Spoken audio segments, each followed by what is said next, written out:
লাভবান হয়। আমি যা ফসল পাবো পাবে না, ওরা অত পাবে না। ঠিক। আর আমি কতবার ফসল নেবো ওরাও জানে না যে কত তুলবার কত নেব। নমস্কার বন্ধুরা, এই মুহূর্তে এসেছি একটি অড়হর ডাল সেই মাঠে।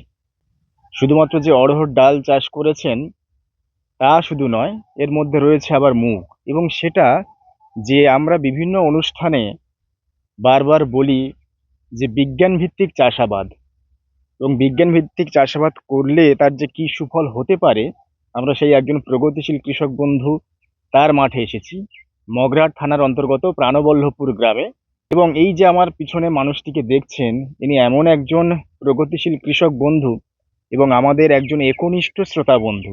আমরা তার মাঠে এসেছি এবং এখানকার যে সমস্ত স্থানীয় কৃষি বিজ্ঞান কেন্দ্র রয়েছে, নিমপিট কৃষি বিজ্ঞান কেন্দ্র, রামকৃষ্ণ আশ্রমের, তারা ওনার উপর এতটাই ভরসা করেন। আশপাশে যদি আপনাদেরকে দেখাই একটু,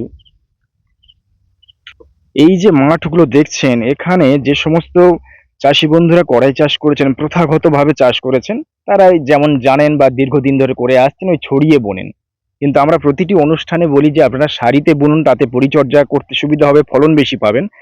আর সেই ফলনটা তিনি ফলিয়ে দেখাচ্ছেন। এই দেখুন, অড়হর ডাল চাষ করেছেন, তার মাঝে রয়েছে চৈতে মুগ, এবং ওনার যে চৈতে মুগের গাছের প্রত্যেকটার শীষগুলো দেখুন, মানে মটরশুঁটি যেগুলো রয়েছে আর কি, কত লম্বা চৈতে মুগের, এবং 4 ইঞ্চি 5 ইঞ্চি করে তার 6 ইঞ্চি। পাশাপাশি যদি আমি একটু কম্পেয়ারিং করি, পাশাপাশি যে একটা মাঠ দেখতে পাচ্ছেন, তার কড়াইয়ের শুটিগুলো দেখুন। এই যে জেনে বুঝে চাষ করা বা বিজ্ঞান ভিত্তিকতে চাষ করা, সেটাই অভিমন্যুবাবু করে দেখাচ্ছেন। এবং তার এই মাঠে এসেছি, এবং এখানকার নিমপিট কৃষি বিজ্ঞান কেন্দ্র তারাও ভরসা করেন ওনার উপরে, যে উনি অন্তত আমাদের অনুষ্ঠানগুলো শোনেন এবং বোঝার চেষ্টা করেন, জানার চেষ্টা করেন, করে এইভাবেই চাষগুলো করেন।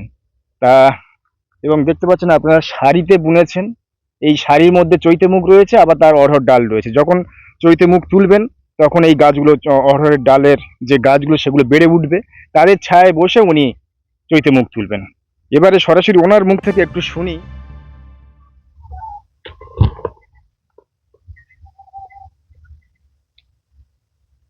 দেখছেন প্রত্যেকটা কড়াইশুঁটি 4 থেকে 5 ইঞ্চি পর্যন্ত লম্বা, এবং পাশাপাশি যে মাঠগুলো রয়েছে সেখানে কিন্তু কড়াইশুঁটিগুলোর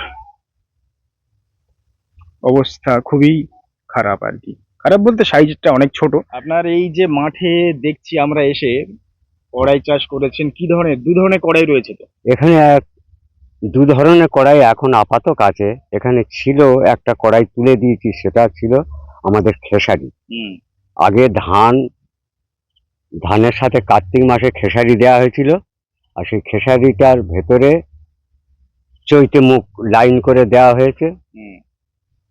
খেসারি তোলা হয়ে গেছে, এবার চৈতে মুগ আছে, আবার এই লাইনে আবার ওই অরহর আছে। আচ্ছা, তো একটার পর একটা আপনি একটার পর একটা তুলছেন, কিন্তু এই যে পরিকল্পনাগুলো, এগুলো আপনার এখানে এসে দেখছি যে আর সমস্ত চাষি বন্ধুরা তারা তো নর্মাল ছড়িয়ে ছিটিয়ে বুনেছে, কিন্তু আপনার এই পরিকল্পনাটা কিভাবে মাথায় এলো? আমার এই পরিকল্পনাটা, আমি কিছু আকাশবাণী দপ্তরের প্রোগ্রাম শুনি, সেই প্রোগ্রামকে বলে লাইনে চালাও, লাইনে চললে ভালো লাইন পাবে, সুবিধা হবে, সব দিক দিয়ে সুবিধা পাবে, আর সব দিক দিয়ে সব কিছু।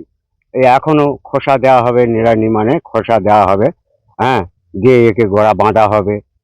এখনো এসব আগে আশেপাশে যত চৈতে মুখ আছে, এসব বৈশাখ মাসের শেষ, আমার জ্যৈষ্ঠী মাস অবধি আমি এখানে কড়াই নেবো। আচ্ছা, ও দুটোই ফসল নেবো, ওই অরহরও নেবো, মুগও নেবো। কিন্তু আপনার তো অন্যান্য যে সমস্ত মাঠে যারা ওরা পাবে না, ও মরে যাবে, ও গাছ মরে যাবে। ওখানে তো গাছের সংখ্যা অনেক, কিন্তু আপনার তো গাছের সংখ্যা কম। আমার গাছের সংখ্যা কম হলে কি হবে, এর গাছের জোর আছে, এর খাবার আছে, এর মানে হাওয়া বাতাস সব কিছু আছে, এর রোগ নেই, এর কোনো পোকা নেই। এই যে পোকা, যে মানুষের সবাই 2বার 3বার করে বিষ মেরেছে, আমি আদৌ বিষ মারিনি। কেন মারিনি? আমার তো বিষ রয়েছে। যে পোকা এসে আমার ওই অরহর করার গাছে এসে ঢুকবে, খাবে, সে চলেই যাবে। যে এখানে খাওয়া আমাদের জুটবে না, এসব খেতো এসব হবে না। আর কোনো দেখো আমার কোনো কড়াই গাছে একটা কড়াই গাছ না, গাছগুলো সবল আছে, ফ্রেশ, খুবই অবল আছে, সব ফ্রেশ, আর সব কড়াইও ফ্রেশ। আমি ওসব করব না। আর যদি বা আমি বিষ দিই তাহলে বিষ আমি নিজে তৈরি করব। আমি কি বিষ তৈরি করি? আমি ওই এঁটো ফল, যেটা দিয়ে আগে জামা কাপড় কাচে, যে এঁটো ফল, এঁটো ফল 3-4 দিন ভিজিয়ে তার সেই কতটা, তার সেই রসটা, সাবান জাতীয় জিনিসটা বের করে নিয়ে, ওতে তো এখন তো আর গরুর গোমূত্র, আমার তখন গরুর গোমূত্র এখনো 50 লিটার গোমূত্র তুলে রেখেছি, আমার গরু ছিল, এখন নেই, কিন্তু ওই গোমূত্র দিয়ে কিংবা ভাতের মাড় এগুলো দিয়ে মিক্স করে পাতলা করে আমি ওই স্প্রে করে দিই, দিলেই বাস, তাতেই পোকা পালাবে। আর পোকা তো আসবে না। এই যে গাছগুলো এখন, এটা আপনার কত দিনের গাছ এগুলো? এগুলো গাছগুলো এসছে বাইরে দিয়ে, ওরা অরর কড়াই আর ওই আপনার ওই বটবটির সাথে ল্যাবরেটরি থেকে তৈরি করেছে, তৈরি করে এইটাকে আমার কাছে পাঠিয়েছে। কিন্তু আমার অরর কড়াইয়ের গাছ এদিকে দেখুন, যে 7 মাসের গাছ, এর ফসল সব তুলে নেওয়া হয়েছে, সে নিয়ে আমি পাঠিয়ে দিয়েছি। আচ্ছা, যেগুলো আলে আলে লাগিয়েছে রাস্তার ধারে? হ্যাঁ, রাস্তার ধারে বা আমার এই ভেড়িতে ছিল, সেসব ওই যেসব অরর কড়াইগুলো 6-7 মাসের, সে বীজ সব তোলা হয়ে গেছে, সেই বীজ সব বিতরণ করে দেওয়া হয়ে গেছে। আচ্ছা। আর এগুলো বাইরে দিয়ে এসছে বলে যে এইটাই আমি এবারে এই চৈতি মুখের সাথে প্রতি বছর দেবো, মানে প্রতি বছর। আগে তো পেতাম না, আগে ওই বড় বীজটা লাগাতাম, ও খালি ফল হতো না, ও গাছ হয়ে থাকতো, ওর পাতাটা এই জল হবার সাথে সাথে কেটে দিতাম, কেটে দিয়ে শুয়ে দিতাম, দিলে জল হয়ে পচে ও পাতাতে মানে সার হয়ে যেত, সে তো সার হয়ে যেত। আমার আর সারও লাগবে না, বিষও লাগবে না, কিছু লাগবে না। এবার ডালগুলো নিয়ে আমি আমার জ্বালনও করতে পারি, কিংবা কোনো জায়গায় পুঁতে তাতে দুটো গাছও তুলে দিতে পারি, কোনো অসুবিধা নেই। মানে কোনো কিছুই আপনি বাদ যাবার কোনো রাস্তাই নেই। একদম লাভবান হয়। আমি যা ফসল পাবো পাবে না, ওরা অত পাবে না। ঠিক।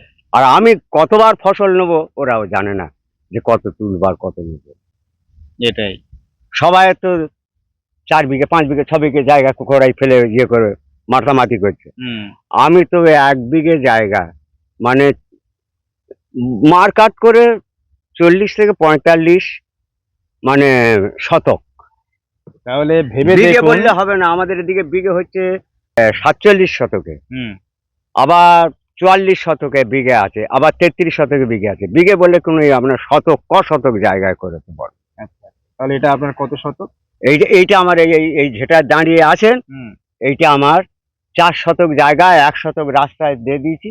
আচ্ছা, রাস্তার কোলের জায়গা বলে, রাস্তা কেটে নিয়েছে, 3 শতক জায়গা আছে। 3 শতক শুনলেন যে সামান্য জায়গাটাকে যদি পরিকল্পনা ভিত্তিক চাষ করা যায় বা করতে পারেন, বা আমাদের বিভিন্ন অনুষ্ঠান হোক বা আপনার নিকটবর্তী যে এডিএ অফিস রয়েছে বা কৃষি বিজ্ঞান কেন্দ্র রয়েছে, সেখান থেকে যারা বিশেষজ্ঞ যারা রয়েছেন তাদের পরামর্শ নিয়ে যদি অভিমন্যু বাবুর মতো চাষাবাদ করতে পারেন, তাহলে চাষে যে লাভ নেই বা চাষ থেকে মুখ ফিরিয়ে নেবার যে মানসিকতা, সেটা বোধহয় আর আপনাদের তৈরি হবে না।